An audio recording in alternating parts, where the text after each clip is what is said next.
Hey there, it is Friday, August 11th. Boy, getting close to camp. I got a lot of camp stuff on my mind, but I'll try to not get distracted thinking about that. I don't know why that song popped into my head. That was one off the second Hot Tuna album called Want You to Know. It might even been an original of Yorma's. Oh, shoot. I should know this before I start. For some reason, this G chord popped into my head as I turned on the camera, and I thought, oh, that goes really nicely with that C7 in the beginning there. And then a little circle of fifths kind of secondary dominance, better term there. G, E, A, D, all played as sevenths except the G. So it's the same as in That'll Never Happen No More. G, E7, A7, D7, G7, G to G7, to C with an E in the bass, and to an E flat 7, back to the G, E. I know why these are on my mind. One of my students just the other day was working on this.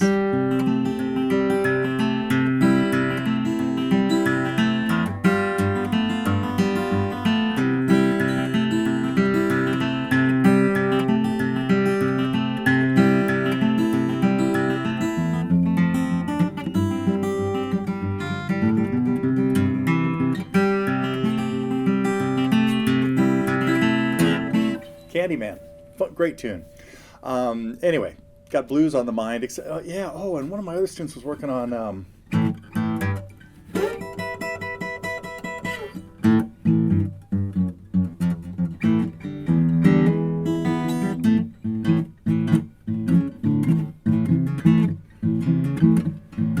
No way you can tell what this is yet.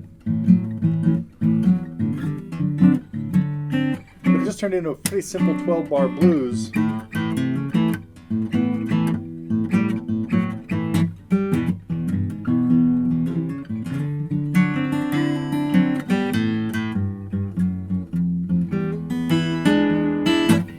Anyway, we were working on Robert Johnson's Walkin' Blues, and it reminded me that I should do. I've had a couple students working on. I didn't bring it down here on some bottleneck stuff lately, in open G or variations of that tuning. And okay, what do I want to talk about today? We had some new stuff come out this week. Nesh put together branching out into another artist that we have never had lessons from, Little Anthony and The Imperials, Tears on My Pillow.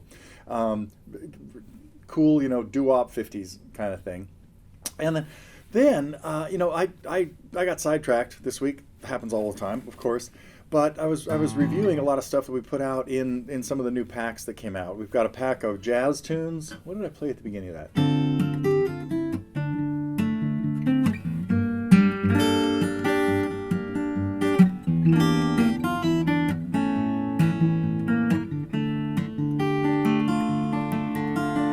That is Blue Bossa, and yeah, we cut these two. We have a jazz acoustic pack, jazz electric pack, both of which right now have 12 tunes in them and are on sale this week. So big deal there. And then 3 classical packs. A beginning one that had stuff like I'll save that for later. An intermediate one. There were a bunch of. I think there was probably 12 tunes in the beginning pack, and then I think 9 in the intermediate. The intermediate had some beautiful tunes like Adelita. Oh boy.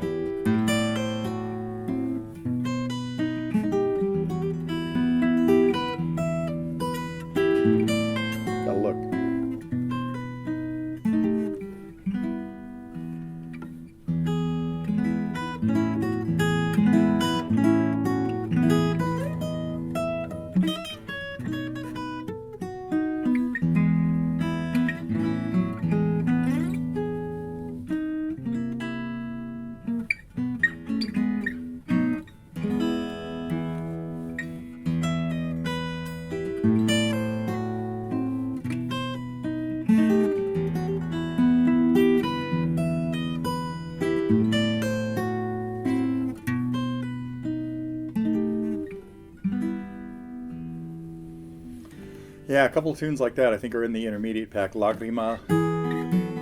Okay, I'm not going to try to play them all right now because I'm really rusty on most of those. And then there was an advanced one. This one right now only has 5 tunes in it. There was a request to put a couple more. I will pack up this one as I start working on more classical ones. I put this in, boy, you know what, you got to warm this up. You should never get into this etude cold like this. It's really dumb. Okay, it's getting better. Anyway, that's the right-hand pattern for the Villalobos Etude number 1. Gee, don't try to talk at the same time. So anyhow, that's it. A bunch of new packs lately, and boy, there were some great. I'm going to get to a tip today about back into the geography world, because last week I was talking about. I hope some of you have seen what we were talking about of just keeping blocks of 3 notes together. On the 6th string at the 3rd, 5th, and 7th frets, we got G, A, and B, and that continues on the next string with the next 3 notes, C, D, and E. And that C, D, and E picks up at the 8th fret on the 6th string. Same C, D, and E that was down here at the 3rd, 5, and 7.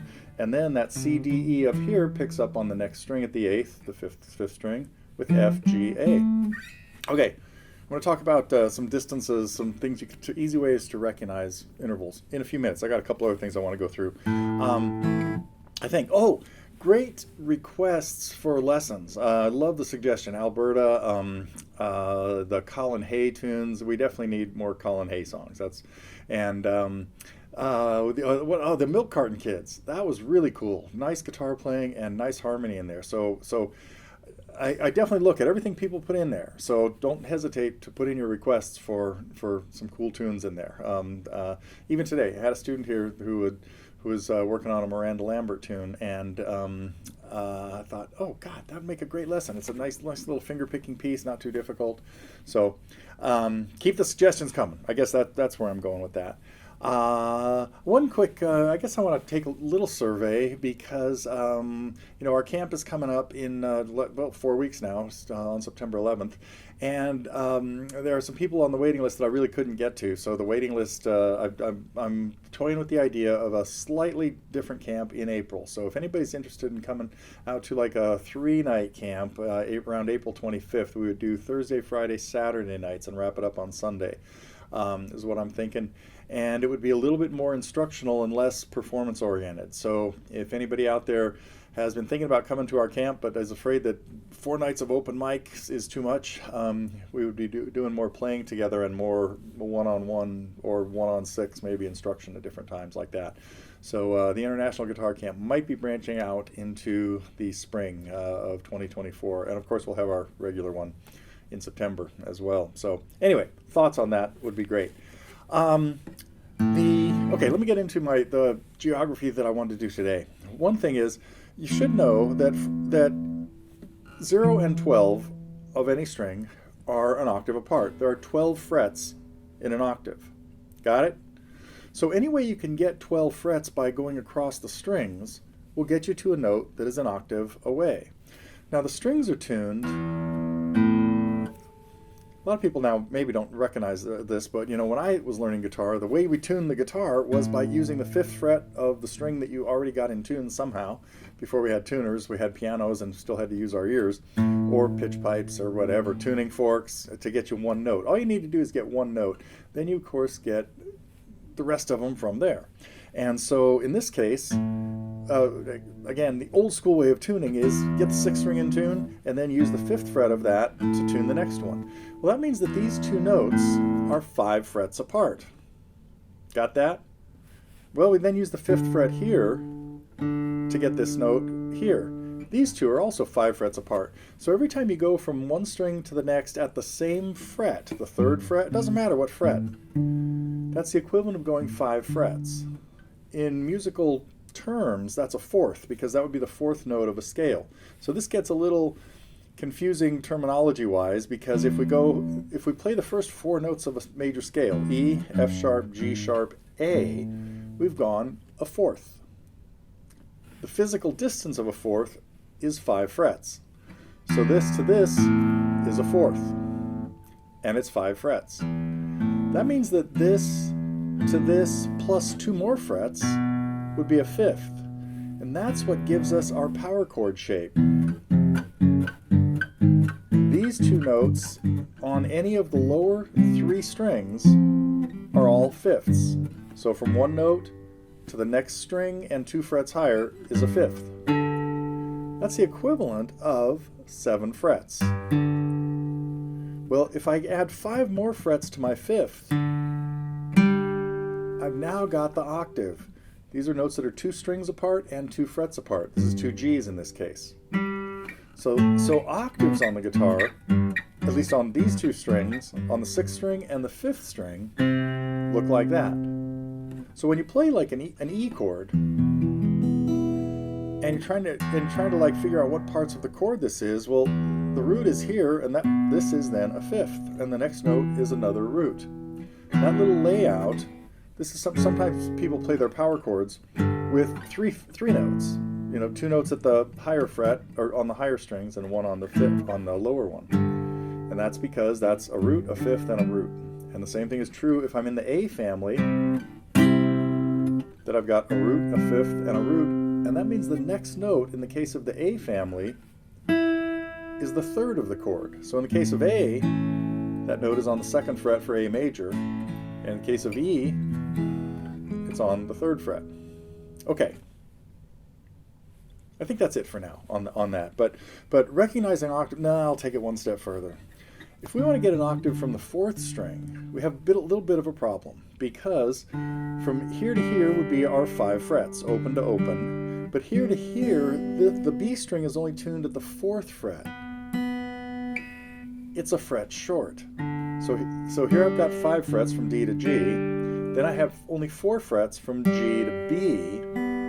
That's 9. So I need 3 more to get my octave. So this is what an octave looks like on the other strings. They're 3 frets apart and 2 strings apart.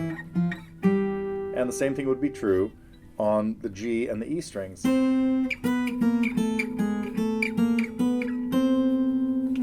Okay, that's enough of that for today. I was going to play something. Oh, yeah, I decided I was going to end the reason I was talking about the beginning classical pack. And I thought, man, some of the tunes that are in there are really nice, and one of them is Greensleeves. Now, Greensleeves is a tune that you can play very simply, which is the way we have it in the pack and like the beginning lesson, basically just playing the melody with some bass notes. It can even be simpler. You don't even have to change chords.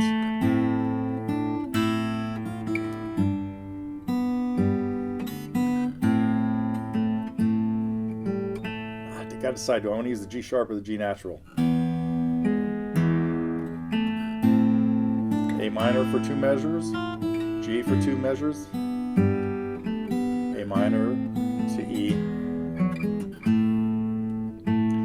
So beginning classical pieces don't get much easier than that. Now we can dress it up a little bit and put in more chords. To a C chord, to a G chord, to an E minor, A minor, to F.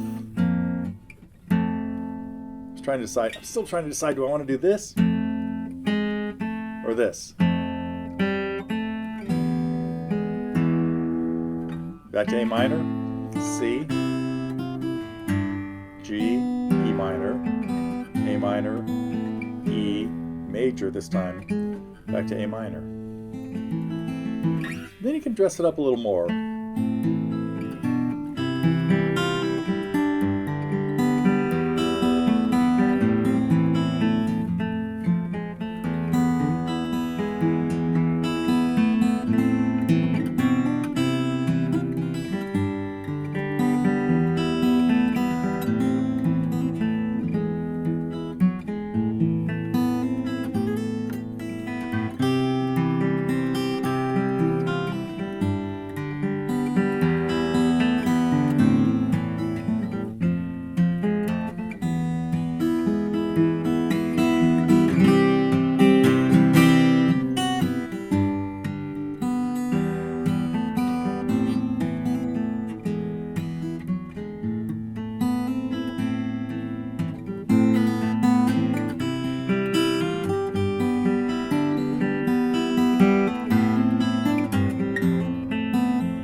Well, there you have a little bit of noodling around with.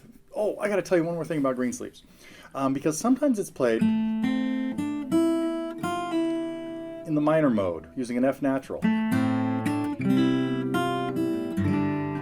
Sometimes it's played using F sharp.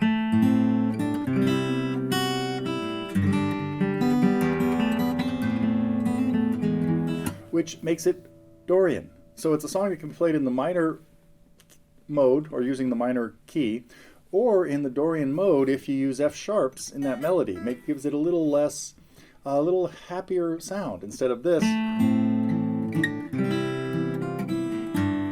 we'd have this.